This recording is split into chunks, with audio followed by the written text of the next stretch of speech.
Hello there. What is going on, everybody? Today we're going to be taking a look at Siegestorm Siegemode by Awaken Realms. Now this is a card game, and it is very similar in many ways to the original Siegestorm, but it's got a whole lot more to it. You can obviously tell by looking at both boxes that this one is a lot bigger, and I'm going to talk about what makes this one stand out from its original. Think of it as Mario without the mushroom and Mario with 4 mushrooms. It's kind of like that. So it's a complete upgrade and a whole deluxe version of the game that has new ways to play. If you haven't already seen my original Siegestorm video, I'll put a link to that at the end of the video so you can kind of get a brush up on how you play the core game. But I will be talking about what makes Siegestorm Siegemode a little bit different. So also, I do want to remind you guys, if you are new to the channel, I do have a big giveaway going on right now for a $100 Amazon gift card. All you have to do is be a subscriber and leave a comment on this or one of my videos, and you'll automatically be entered to win that. I will be announcing the winner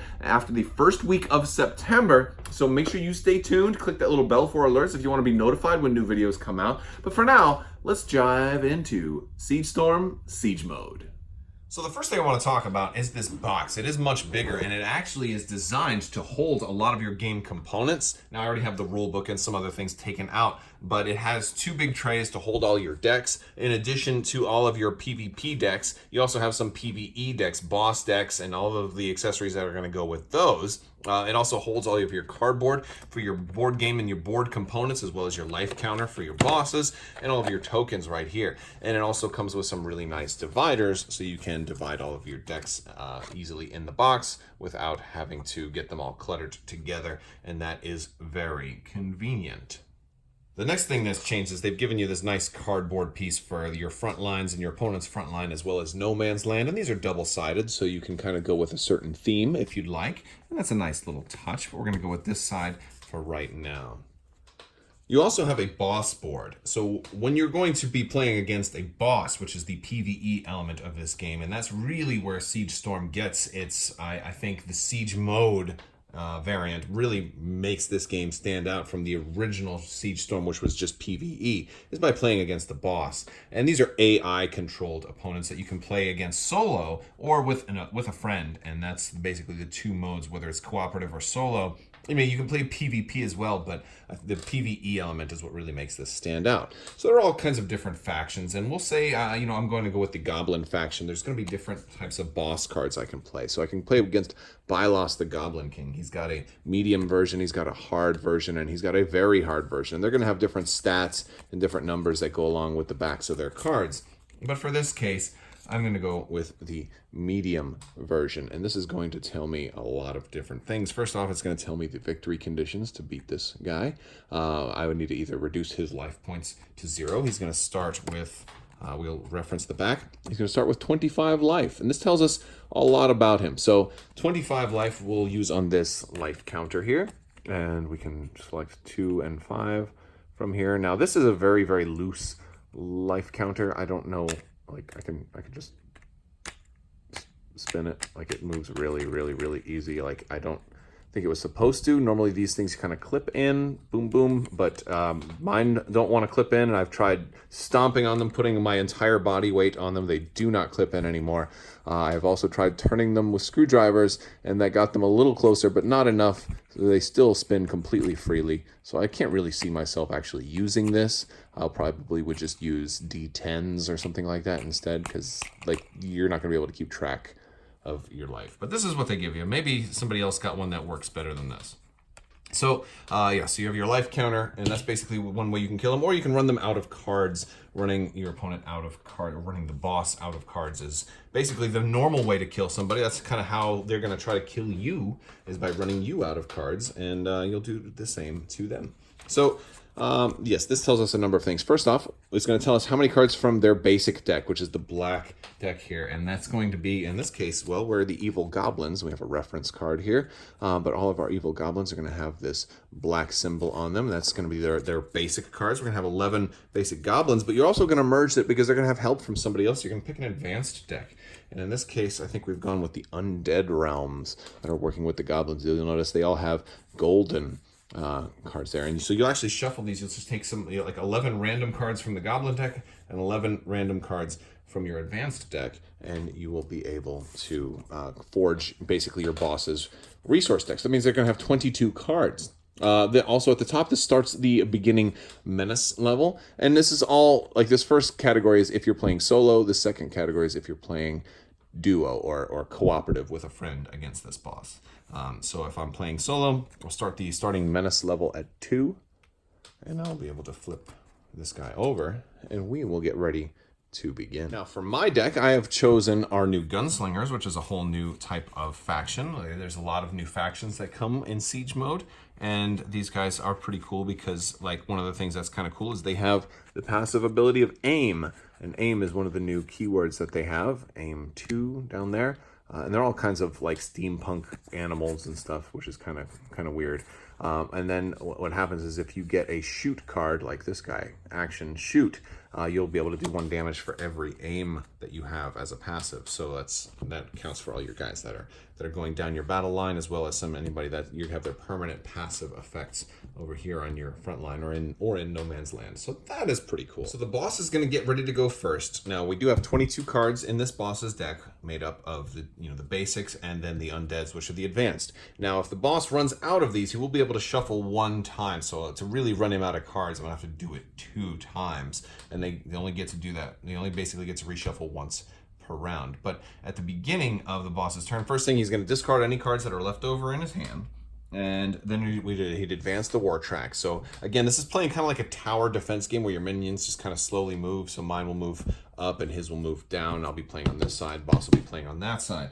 And so then he's going to draw up to his hand size, which you'll see down here, which is 3. And so the boss will draw a goblin leader, a goblin killer, and a Fungor. Now, one thing I will say, since you will be mixing different deck types, so the different deck types do have different backs, it may be advantageous for you to use some opaque sleeves, so your opponent won't be able to look at your hand and say, oh, I see you have a different deck back than I do. Like, for example, my deck backs look like this for the Gunslingers, and if you ever take a card from somebody else's hand and put it in your hand, it will be obvious. So if you are going to sleeve your game, you want every single card with the exact same color sleeves. Unless, of course, you're playing just casual and you're really not super worried about that. I wouldn't worry about it too much because this is more of a game, I think, that you would play for fun rather than being like super ultra competitive with. So we're going to look at these different cards, and they have some different abilities. This one has leader, this one has deploy, this one also has deploy, and they have costs, 0s, and this one costs 4. Now the cost is relative to whatever the current menace level is. The boss is only going to play cards from his hand that are equal to or less than the current menace level. So in the case of these guys, they can both be played, but there's an order because one has leader and one has deploy. So, and also when it's the same, the boss will always try to play the most expensive card first. So, and the first thing the boss is going to play is deploy cards, and deploy. He has you either deploy him or he has a special. So he can only put 1 unit here. So if I had 2 copies of this guy, he would deploy, and then the second one wouldn't be able to deploy because there's already 1 there. And then next turn, he would move down and make room for somebody else to go to the front line. But if I already had one of those in hand, then he would gang for his special. And what that would be is that he would put an extra token on everybody that's on the war track. And that gives them basically +1 strength, which is nasty. But we don't have a gang right now. Now we have a leader ability. And the leader is going to go straight to frontline or no man's land. So now, normally, somebody has to get all the way to the end and then storm, or basically be able to go to no man's land. So basically, the leader means you're going to get their passive all the time. Now, the reason this happens in that particular order is because if this guy went first, each time you deploy, you'd get an extra token on it. So then this guy would have deployed after and gotten a token. So they have the leaders go last. And so that's good. And then lastly, we have this 4-cost card, which cannot be played. Now, if all of the cards in my boss's hand were higher than 2 and I could not play any cards, then that would be a key for me to increase the menace level. But as long as I can play at least 1 card, the menace level does not automatically increase. Now, we will note that the boss's menace level effects is whenever the allies storm, we're going to increase the menace level by 1. So it's going to end up going up over time, but right now we'll end the boss's turn.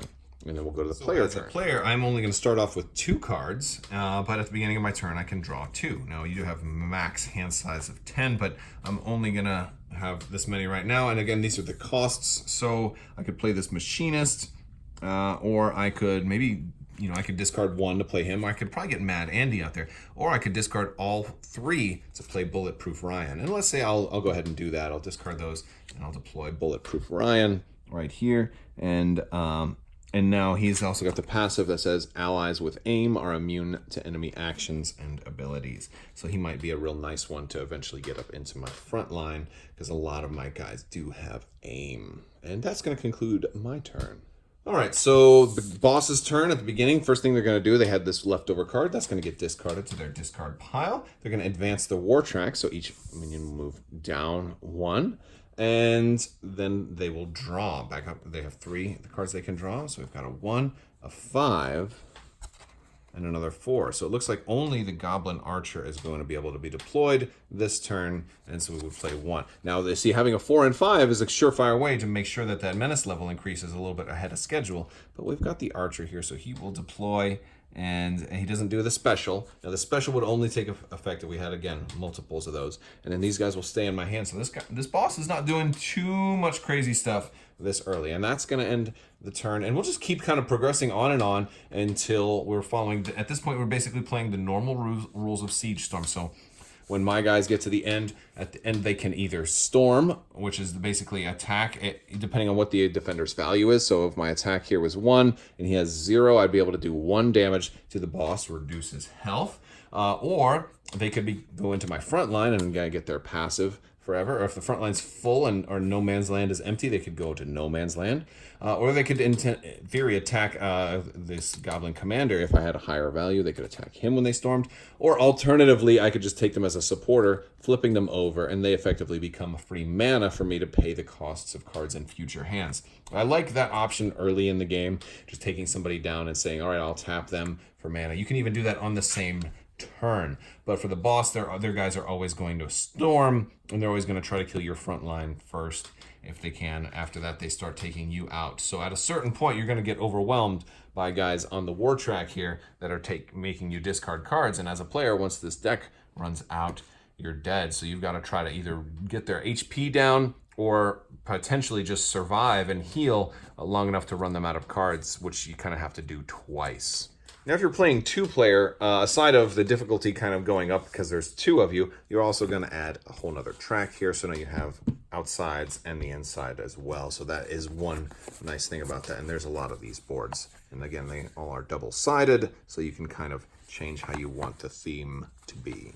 I also do want to kind of point out that they're in the Kickstarter bundle. Now, Awaken Realms sent me this to review. I didn't actually back this one, but you did get like this Archangel card. You got some foil cards here, which are pretty nice, and they're all fancy. And then you got some fun foil cards like the Goblins. He's just Goblin Andrew. You could just win the game. Look at that. You just play that card. It costs 14, but you just play that, you win the game.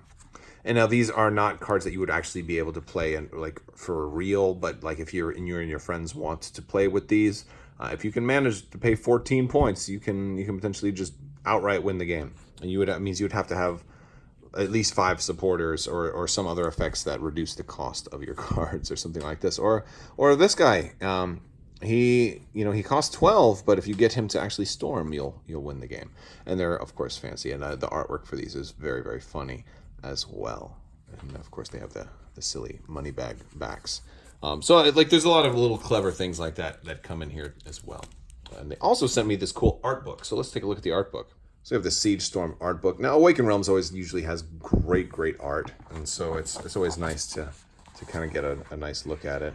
And this is going to be a lot of the different art that's used on the different creatures and the cards that are in this game, and they're very, very pretty.